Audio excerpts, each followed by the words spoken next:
everybody, my name is Miss Anime. This is your weekly podcast where I go over everything I'm watching during the season, what I like, what I don't like. You basically get the drill at this point, but I figured, since we're going into a new season, this might be a reminder for everybody. I also have the Media Pit podcast, which is going to become the Cinema Pit podcast.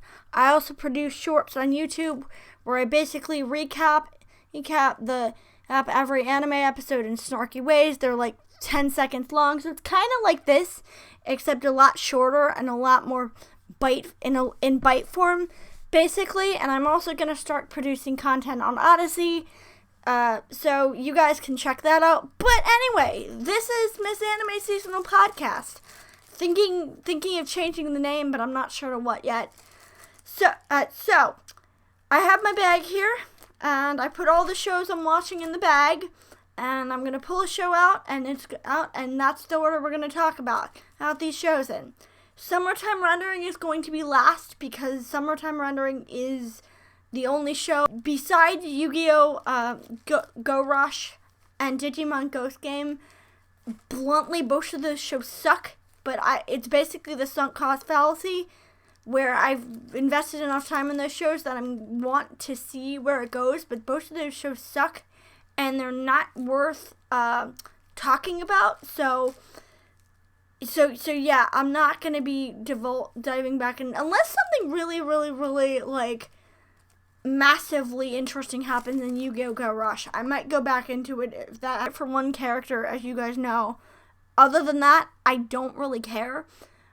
So, diving into the bag, the first thing we pull out is Kamikus Arrival. So basically, and I know I haven't been really doing this previous installments. I did not recap I did not summarize the show in the first week the last time, but I'm gonna do that from now on.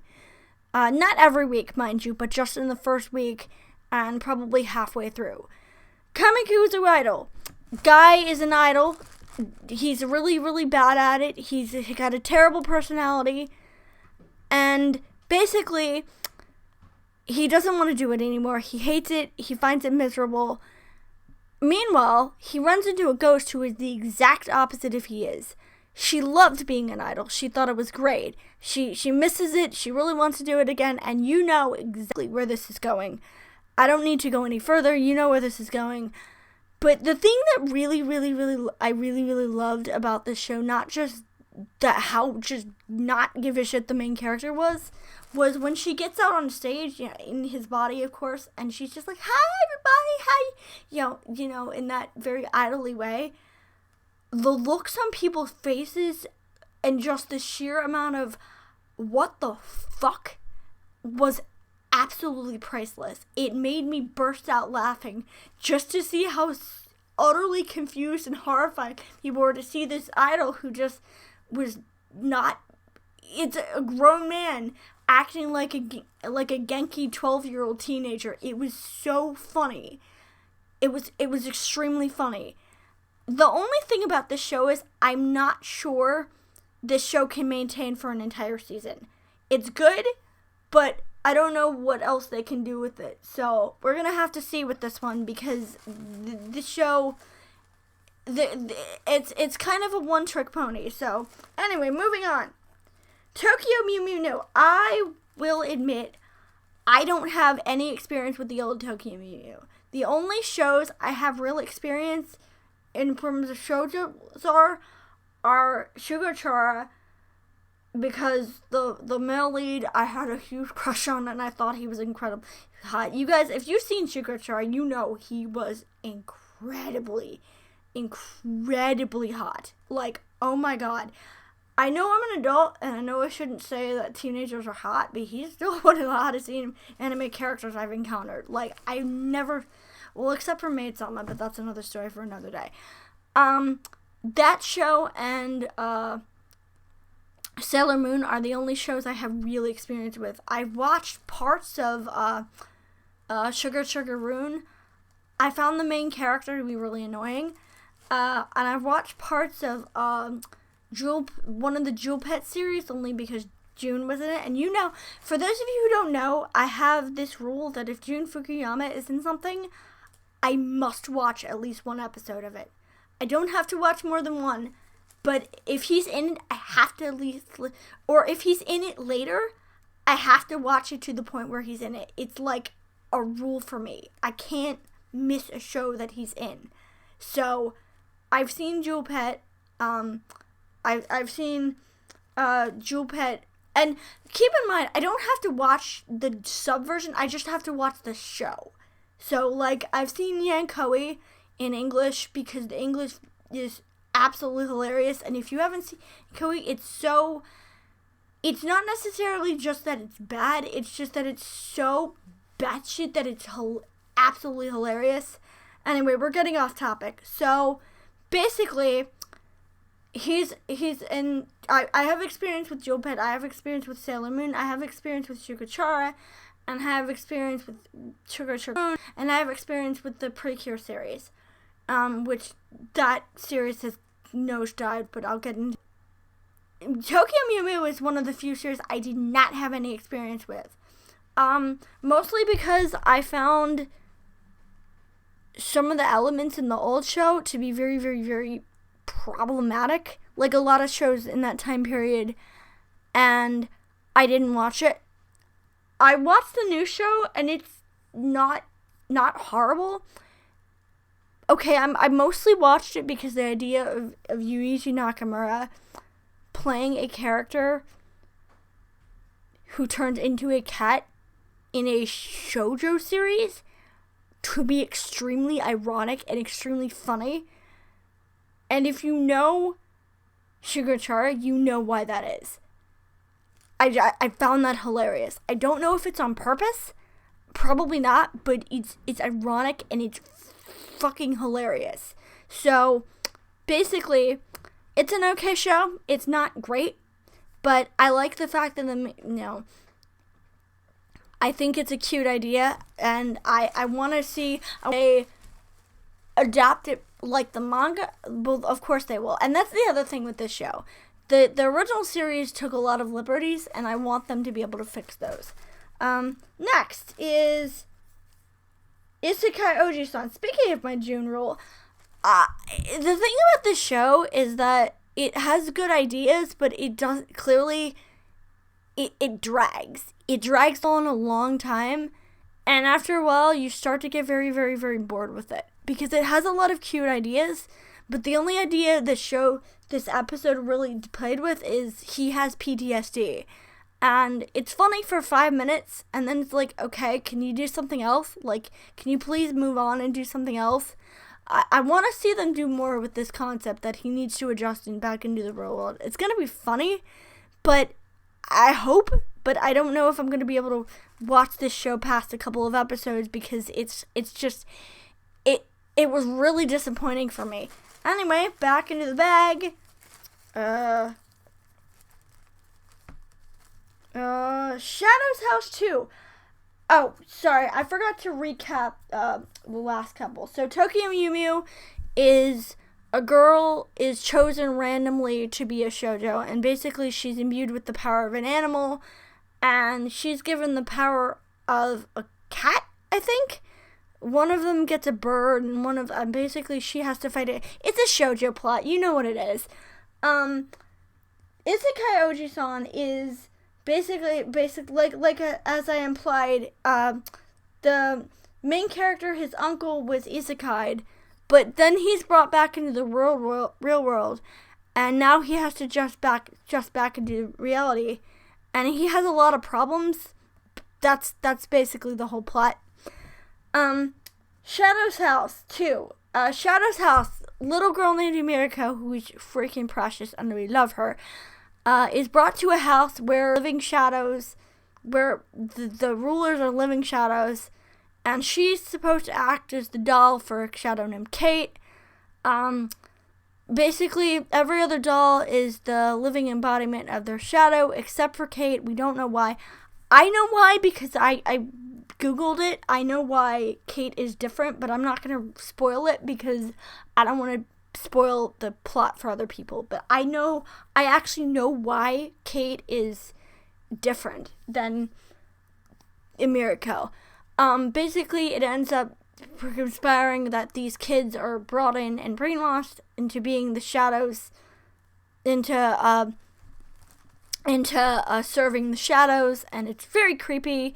And the first season follows Emiriko adjusting and going through her rite of passage, and the villain of the first season was one of the council leaders. Season 2, right off the bat, I'm very confused because did they establish that any of the shadows had superpowers in the first season? I don't think they did, and I think it's a very realistic choice. Like, I know it's probably in the manga, but I think it's a very weird thing to throw into this show because it makes it seem kind of hokey. Like, why would you have them have that's very odd to me. We do get basically that Barbie, one of the leader of the kids wing, is her shadow is basically the one who manufactures all the soot, which is the important stuff that gives shadows their powers, and she's the one, and she has to keep manufacturing all the time. And I can't imagine the way she was screaming. That must be really fucking unpleasant and really painful to have to do that constantly 24 hours a day just to keep that up. So that should be an interesting plot point later on when, what happens when she stops producing, what happens when she doesn't produce enough. And basically Barbie forces her to produce it, and that was very creepy. The other thing to note about the season is the introduction of a masked figure who broke into the children's wing. And I suspect it's one of the shadows because I don't know who else, because for some reason going into it's off limits. I don't know why, but that's basically where we're at this point, we have a new opening. It's catchy. I liked last opening better because it was very stylistic, and I like the fact that it was instrumental, but we'll see in the future.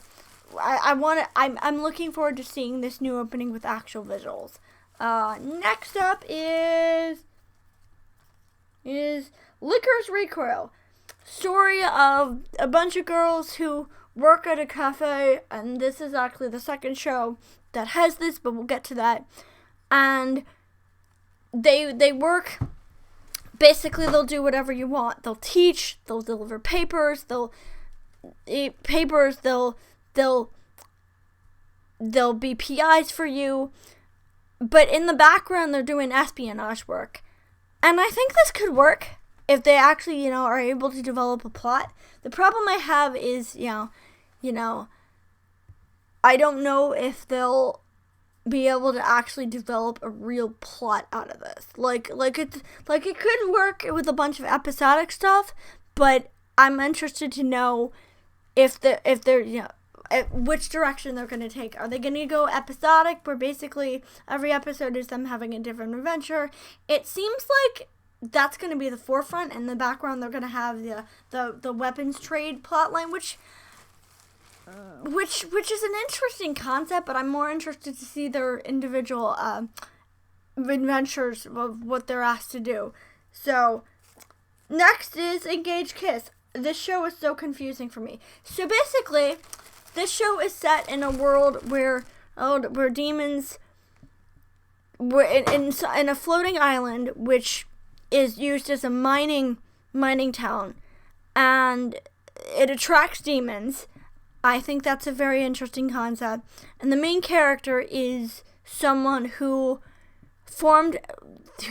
basically forms, I don't know what kind of agency he has because it doesn't say.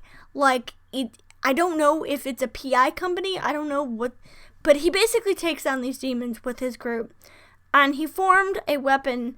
He formed a pact with this girl who's actually a demon. And he gets energy by kissing her. This is actually the second time this happened. The weird thing about this I know that all sounds like a really, really, really interesting action show. this is a romantic comedy. I'm not making that up. This whole show, like, with Demon, it could work, but I'm afraid that they're trying to, like, pull in two different directions, and I find that very weird, because nothing I just described sounds like a comedy. Like, it does feel like they're trying to set up sexual tension between him and the girl he works with, who is his ex, and the girl he formed a pact with, and that's interesting, but it doesn't scream comedy. It screams action thriller.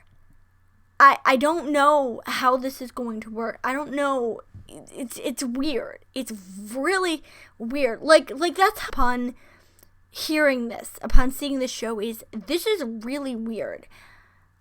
I'm going to watch 1 or 2 more episodes because I'm genuinely curious to know if this is actually good. I'm genuinely curious, so I'm at least gonna watch 1 more episode to see if this could possibly work, because I don't think it will. Anyway, next up is Where Are Notorious Son. So, this show is also very weird because it's about 4 girls studying magic. And they're very cute and they're very young, and it's basically about their lessons, but in the background at the end of the episode, you see like this whole group of people just riding through a town and slaughtering people, and I'm like, wait, what? Like, this is totally very strange. It also kind of hooked me, because if they can connect that to the main story, or like, I kind of am interested in this, because I'm kind of interested in the idea that, you know, that this cute, happy show is set against a bloody conflict. And it in that sense, it reminds me of school life. So I'm actually kind of curious to see if they can pull this off, because, like, that's actually a very interesting idea. So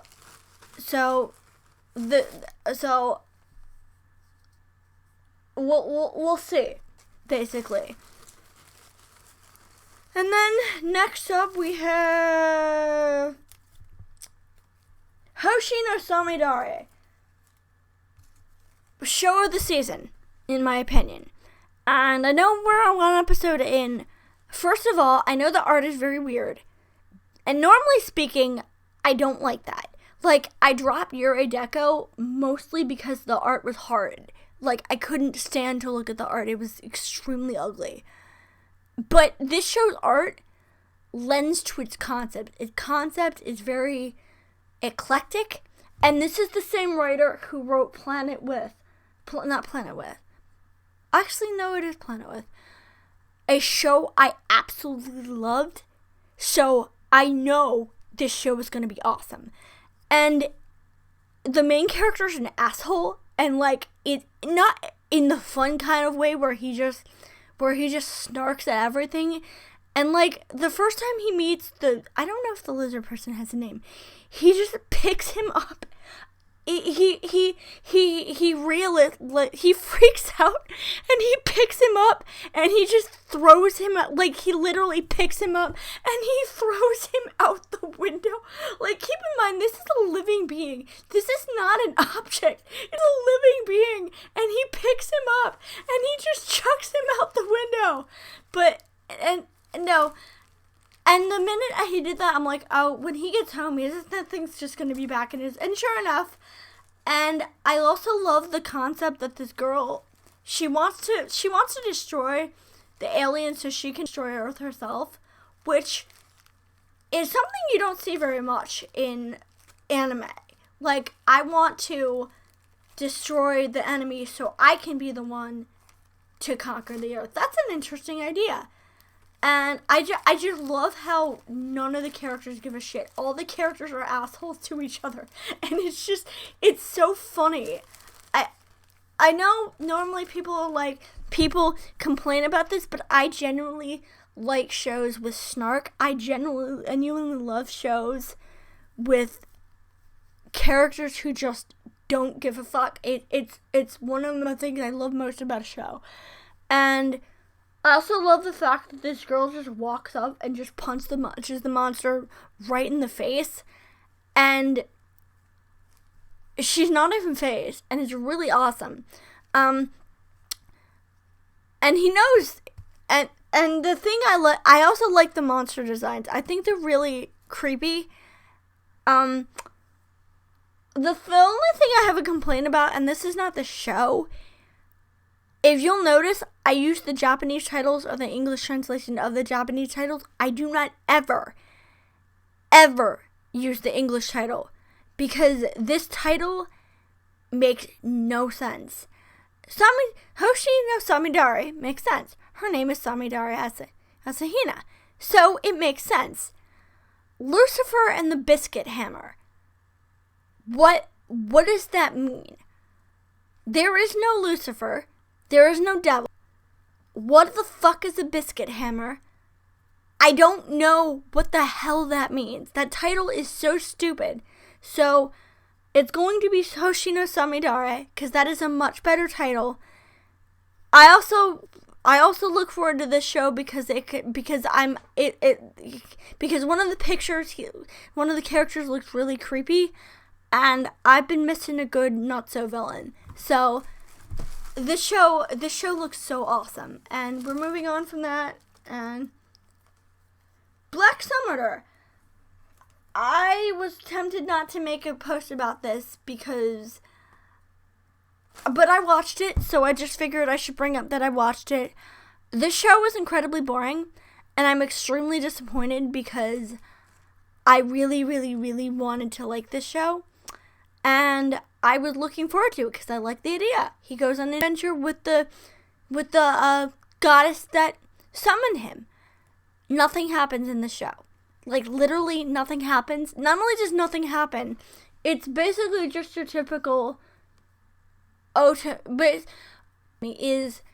this show is way too comfortable with slavery.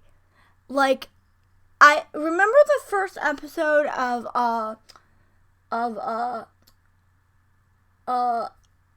what's it called? Shield Hero, when Naofumi buys Raftalia, and I almost dropped the show because I was so uncomfortable with how easily they treated her as a servant. But that show got over it, because that show, he made it clear that he treated her like a person, and he took her color off, which, good for him. This show ends with him being horrified by all the slavery in the country, but just being like, eh. Like, literally, it ends with him shrugging his shoulders and just going to bed. And I'm just sitting there thinking, why would I want to watch a show where he is so comfortable? He doesn't declare, this is wrong, I'm going to fix this. He doesn't, like, buy the slaves. He just goes to bed. And it's that's on top of how badly he treats the girl who summoned him. He treats her like a servant, and it's so uncomfortable. And again, I wanted to like this show, but I didn't even make a short about it. Like I've been making the shorts where I snarkily summarize in like 15 seconds the show, the episode of the show. I didn't do that. I couldn't bring myself to do it. So next is Overlord 4. Okay, here's the thing about Overlord. Overlord works best when he's running, when he's adventuring. Like I like season 1. Overlord works best when it's an action show. Nothing really happens in this episode. Like, I love the inner monologues. Okay, I missed those from the first season. I like that. I like the fact that he's basically just lamenting, he doesn't know what he's doing. He doesn't know if any of this is going to work. But other than that, and reestablishing the characters, nothing of importance really happens. He's running the country. That doesn't make what this show, it's not interesting. Now, does that mean I'm not going to watch this show? Hell no. It's Overlord. I want to watch this show. I want to like this show. I really, really, really like this series. But I hope it does better because this was not interesting. Anyway, Buchigure is a show about.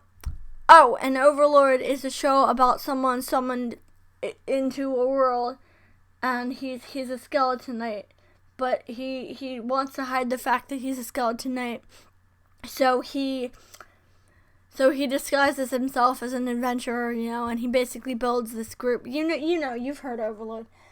It's kind of like a cross between Mushibukyo and Black Clover. It's good. I found the idea that it's nothing you haven't seen before. I like the idea of, he's learning to be a samurai, and he's learning to be a samurai to avenge the death of his family. It's very cliche. He wants to be a samurai to avenge the death of his family. He's a hothead. He doesn't listen to other people. He likes to do whatever he wants. He's got a special power. That doesn't make it bad. There's just nothing notable to say. It's a middling 7. It's a good show, but it's nothing I have not seen before. I do find the idea of lightsaber swords to be kind of funny, though. Also, I'm still debating whether Akira is a boy or a girl. They said lady, so I think Akira is a girl, but I genuinely don't know. Because the show hasn't gone out of their way to speak, so I'm not sure if Akira is a boy or a girl. I think a girl. I like it. It's cute. It's not the most impressive thing ever, but it's good. I like his hair mostly. Anyway, next thing is not that. We're leaving that for last. You guys can guess. Is Pyramidal. There are good things in this show. I like the idea of, we know that the main character, whose name I don't remember, can fix things. We know that there's some kind of, it's a war story about them having to adjust to life back in life. We don't know who she is. We just know that she can fix other androids. The thing is, 90% of this show is just Sakura Moe. It's cute, but it's nothing that I would be like, oh, I want to watch so much more of this. It's like, I like her relationship with the other little girl. That was kind of adorable, and at the end, when you can clearly see that the other android or automaton is going to die, and she's explaining to the little girl how she's gonna die. That was actually genuinely sad. And like how the main character just couldn't fix her. That was legitimately sad. That actually made me cry. So there's hope for this show. There's hope that this show can be good. I'm just not sure that it's enough to make this show, to make me want to watch this show full out. So next one is Chimimo. Oh my god. So Chimimo is basically a story about a little girl who ends up with these devil creatures living with her, and they summon a Jabberwock, and basically the Jabberwock shows up at their house and is trying to intimidate them, but her sister, I'm not making this up, starts lecturing him on scaring them, and starts lecturing him on being intimidating and just showing up at their house. And I'm legit being serious. She kicks him in the face. Like, she actually physically kicks him in the face. And then they give him, it's so cute. It's so adorable. I'm not sure this is a show worth vlogging about because it's cute, but it's not a full-blown series. And it's something that you watch in the background because it's adorable. But it's episodic, so it's not really a show that I'm interested in vlogging about because there's no plot. It's episodic. It's cute. And that's it. So, there's more shows coming, but basically that was the brunt of the season so far. So, that's what we're... Oh, and the last one, of course, is Summertime Rendering. So, basically, Summertime Rendering, at this point, they're trying to formulate a plan to stop the shadows. They know that Heine, the little girl, is being fed people in order to revive her. We don't know why. We know that big shadow at the base is